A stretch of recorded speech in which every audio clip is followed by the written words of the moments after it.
Alright, so in this lesson we want to talk about query forwarding. So query forwarding is an important thing to be aware of when it comes to the way we relate with our data, most especially if our data is coming from relational databases. Essentially, it is the concept that discusses how the database will treat some transformation as against how Power Query will treat them, or what part of the transformation steps within Power Query can be pushed back to the database. So let's just see something in action. So I'm gonna launch Visual Studio, and I'm creating a new project. So here I'm creating an analysis services project, so I'll click on next. So I'll just leave this all as the default and I'll do create. As usual, we need to select whether we want an integrated workspace or a workspace server. So I'll say you should use an integrated workspace, and then the compatibility level I will leave it at 1500 and I'll do OK.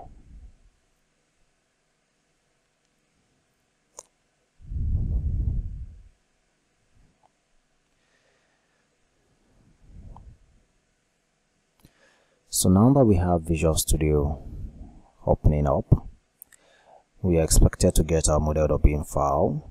But again here, for us to understand query forwarding, we need to be using the Power Query data source, which is the structured data source and not the legacy data source.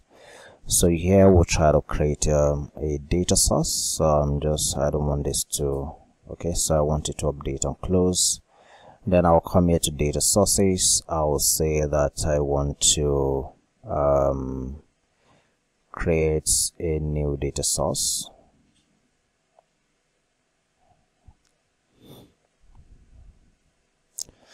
And I'll be connecting to my SQL Server database, and I'll click on connect.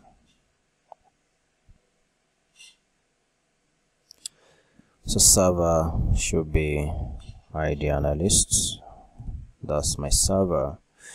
And the database, let me confirm what database I want to connect to. So I'll be launching my SSMS.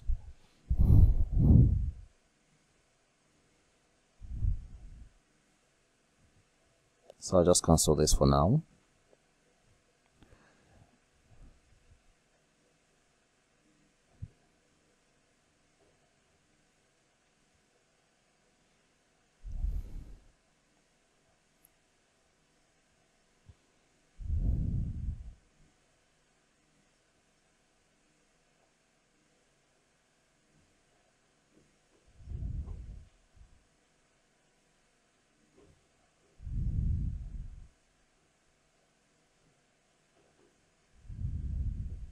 Okay, so I have my SSMS launched, and then so here this is the database engine, so I connect to this.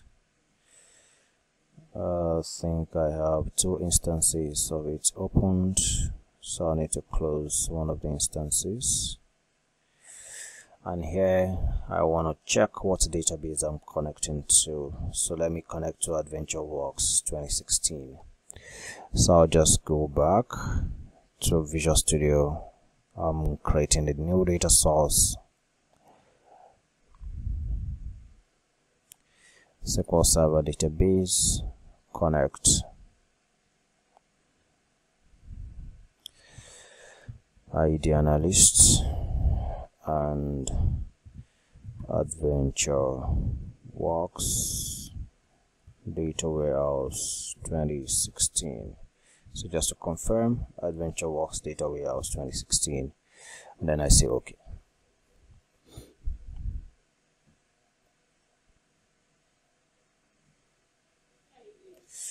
So I'll ask it to impersonate service account, and I'll click on connect. I'll do OK.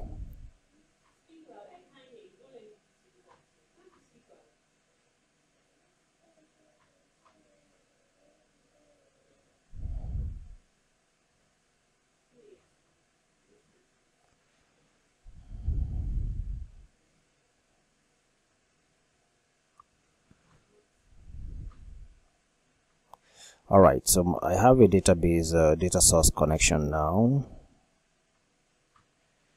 Then I can now import tables from this database.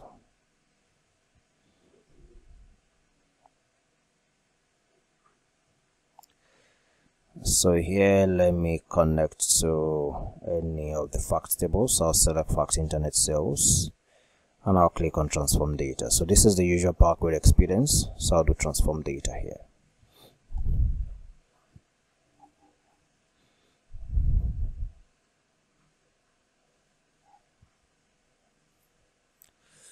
So the first thing we would observe here is that this is the typical Power Query that we are familiar with.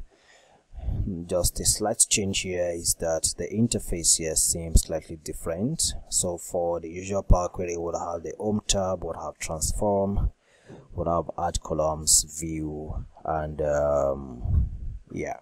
So but here we have home, we have query, where we can have new query, create some parameters and stuff. If we can have some columns, some column based transformation, some row based transformation, and like that. So if I do rows here, you see we can keep top rows, keep top bottom rows, and like that. If I go to columns, we can do add columns, custom column and stuff.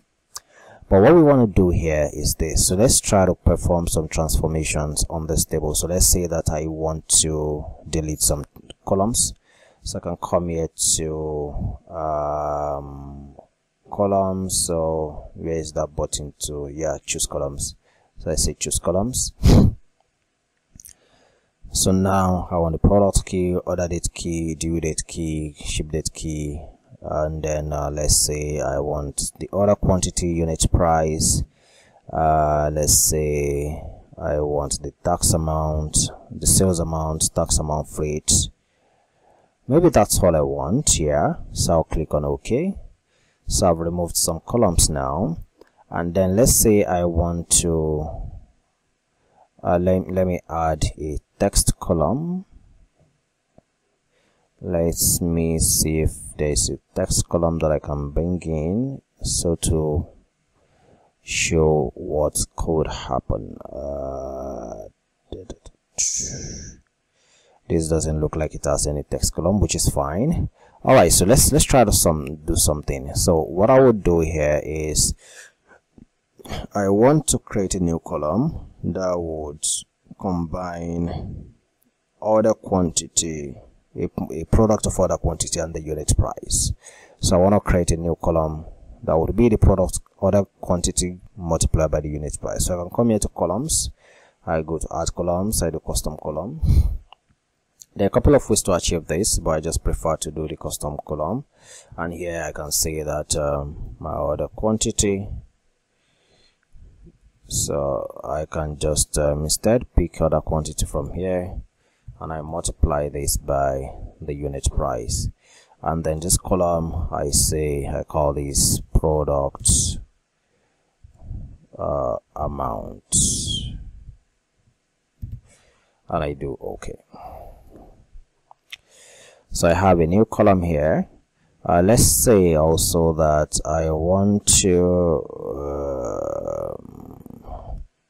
let's assume that I'm creating a custom column here. This doesn't make so much sense as a transformation anyways, but it's something that we can do. And here I'm just creating a column for random or custom text. I call this custom text, and here I say that this is equal to let's say I call this anonymous. So I'm just writing the name anyhow I want it to be, and I close the double quote and I do OK. So that same text will be filled all through. So now one thing that we need to observe now is this, but before then let me try to perform a transformation on this.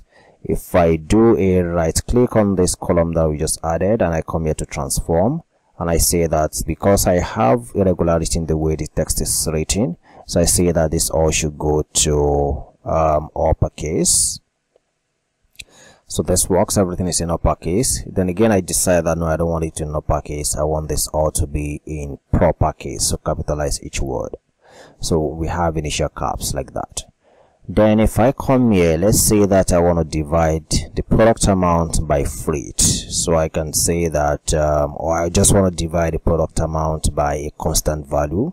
So I can come here to columns. Let me see if that transformation is here. So I see some saying around statistics. Yeah.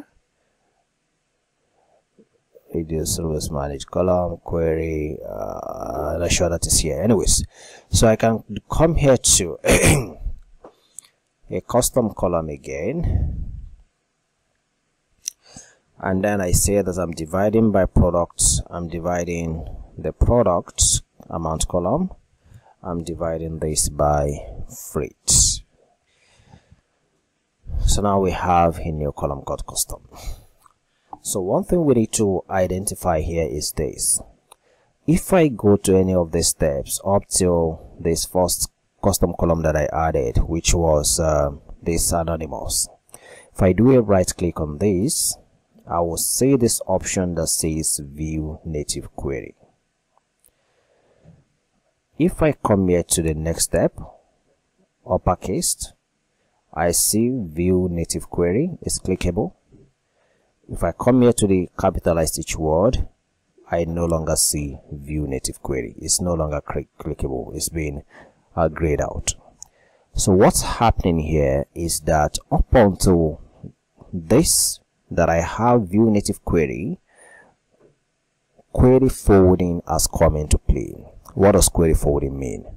If I try to view the native query here, if I click on this and I view native query, depending on the database that you are connecting to, so what happens is, per query, all of the transformation that you have done, that you have similar transformations on the database side. What does it mean? On SQL Server, it's possible that I write a SQL query that would add this custom column, or that will remove some columns. So if I want to remove some column, it just means that instead of doing a select star, I'm listing out the actual columns that I need. So that is exactly what is happening. So whatever transformation you are applying in Power Query, those transformations, if they can be applied in the database side, Power Query pushes them back to the database, and they are converted to the language of the database, such that the database now receives them as part of the transformation that should happen on the database side before the data gets into the reporting tool. So that is just the summary of query forwarding. So which means up until this particular transformation step, every single transformation that we have applied, whenever you are loading your data into the data source, into the destination, or you are refreshing your data, all of those transformation would happen at the database side, and the only transformation that will happen in Power Query itself would be the transformation that you could not view the native query for. So if you try to understand what is happening here, see that this is our usual select statement. So we are selecting, this is the schema name dot, this is the column name, table dot column name, and then what we are saying is we selected the product key. So these were the columns that I selected eventually. These were the columns that I selected after I removed some other columns, and then I added a product amount column, and I also added a custom text column. So this is all that I selected. And then, so if you now look at all of these, so all of these are just almost the same thing repeated, which is a way of Power Query uses to translate whatever you have tried to perform as part of the transformation into what SQL understands. But at the end of the day, these are the only columns that will come from the database side. This is the schema and the table name, and then all of the transformations would happen on the fly. And you see this is the anonymous text that I added, and I named it as custom text. So this is just the essence of query forwarding. So the importance of this is that rather than allowing Power Query to do the heavy work, you are able to push some of the work back to the database, by doing certain transformations that are possible on the database side. Then the question will be that up until the uppercase, I can view native query. Then why can't I view native query when I capitalized each word? The reason why you can view native query here is because of the fact that SQL Server Transact SQL does not have a corresponding function that would do this task, which is in SQL Server you can only take your words or your text, you can only take it to uppercase or lowercase. You cannot capitalize each word. There's no pre-built function for that. So because there is no pre-built function for that, there is no way Power Query could translate this to what SQL Server would understand, and that's why the query forwarding stops here. And if I come here to this, you see that there is no query forwarding again. But this custom column that I added last, it's possible that this can be query forwarded. So what if I move this a step backward, and now if I go here, you see that I can still see query forwarding. Query forwarding is still in play here, but for this last one, no query forwarding. So this is something that you need to bear in mind whenever you are running transformations in Power Query. So we'll see the same thing in Power BI is the same, which is query forwarding takes place in Power BI as well. So when you are pulling data from relational databases, try to look at the sequence of the transformations that you're doing and see if there is the possibility of pushing certain transformation steps back to the source by way of query forwarding it. So which means you need to pay attention to the sequence of steps when you're performing your applied steps, and you observe that at a point query forwarding stops, which means you are no longer able to view native query. One thing that should come to mind is that you should look at the next set of steps after that. If there is any one of them that could be query forwarded, you need to just rearrange the sequence of the steps on your applied steps. So this is an important thing to discuss, and it is not limited to analysis services. This is an important topic for Power BI as well. So let me just launch Power BI so that we can see quickly. So we can see quickly how query forwarding happens. So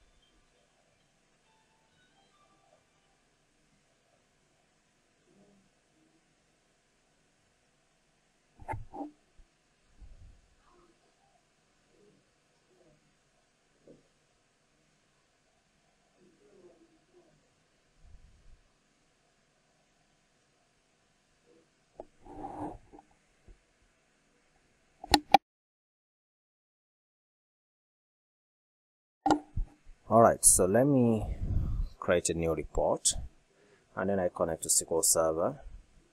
Of course, an important thing to bear in mind is query forwarding only works with relational databases. So if you're working with flat files, SharePoint list and stuff, you will not be able to query forward. So ID analysts, connecting to Adventure Works Data Warehouse 2016, and then I do OK.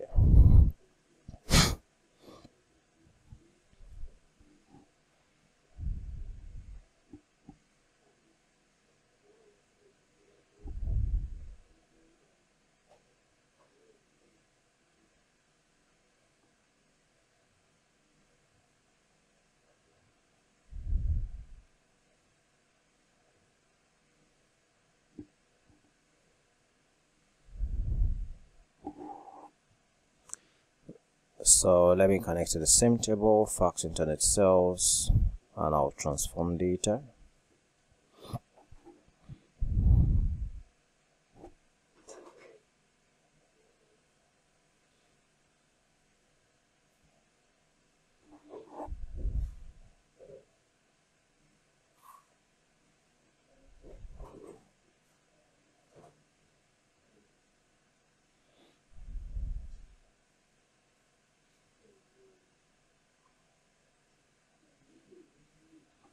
So here, if I try to perform the same set of steps, to choose columns, and then just select a few columns from here, few columns here, just some random columns. I do OK. You'll notice that up until this step, we'll be able to view native queries, which is, but here I've not done anything really much. I've only limited the columns that I've selected.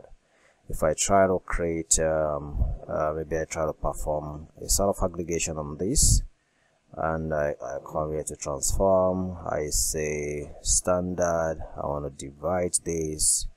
Let's say I'm dividing this by 1000. And I do OK. Query folding will still come in place, which is I can still view the native query. Well, as soon as I do something like, if I come here, I transform this, I capitalize each word, query folding stops. So the idea is just that whatever transformation you're performing, if the transformation is not possible on the server side, which is the database side, then query folding stops at that instance. So if I'm going to perform any other transformation after now, I will need to just move the transformation so they all come before this one that will break query folding, so that in that wise I would be able to maximize the advantage that comes with query folding, which implies that while you are refreshing your data set or you are reloading your data set, all of the transformation that would have taken time to be performed in Power Query, they are performed at the server side, and then eventually the first data that comes into Power Query for you would be the sort of the clean data that probably would not just need a few steps to be completed before your data gets loaded into Power BI. So that way you are able to reduce the refresh time in a way to some extent, and then you are able to manage the process much better. So this is query folding in summary. Yeah, so let's leave it at this. Yeah.